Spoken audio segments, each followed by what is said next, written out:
When did I realize that it was worth it? I honestly believe my epiphany was when I was incarcerated for the second time.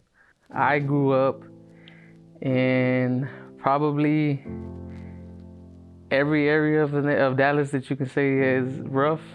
Plenty of projects. I grew up with a single mother. I have an older brother and two older sisters. So I'm the youngest of four. Life was hard growing up. I mean, now that I go back and look at it, it was negative influences all around.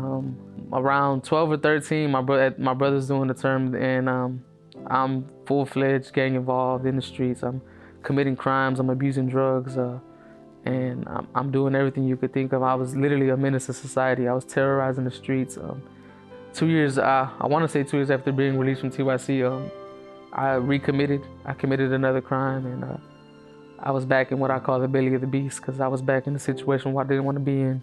And being that I had priors as a youth, I was looking at 15 years minimum, and it was a scary situation for me because here I am barely starting my life, barely knowing what's going to happen, and it's going to end right before my eyes because I'm going to be incarcerated for the next 15 years. So I went to what I knew, what was planted in me, which was that seed, and I started praying.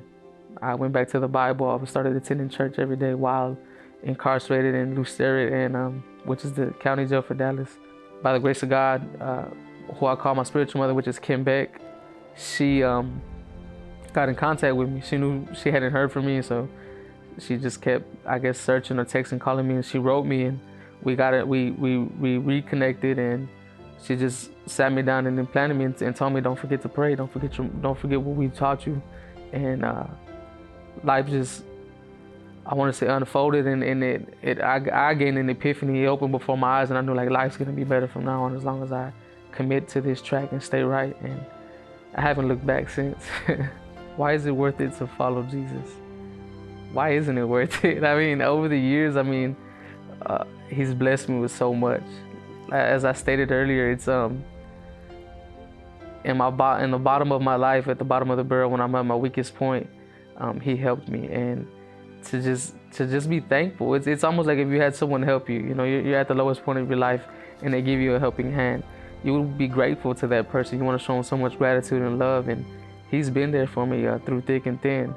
I noticed that when I was living the evil life, I was worried about things, and I didn't know how they were going to come about or how I would do things. So I would have to commit robberies or crimes or do what I had to do so that I can support my habit or pay for things that I wanted, or in general.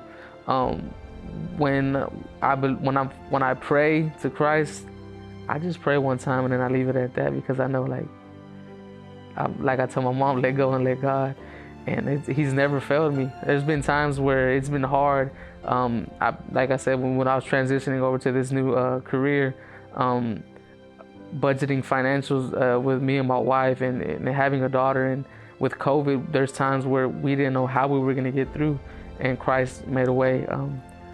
Christmas this past year, we got into a car wreck, and I was like, I don't know how we're going to do it. And then randomly, financially, He found a way for us to get a new car, and He's just there every step of the way. He never fails you. I'm so grateful, and I want to just show more gratitude, because it's like, I feel like there's never been one moment in my life that He's let me down, from the bottoms to the middles to the tops, and I'm just so grateful for everything in my life.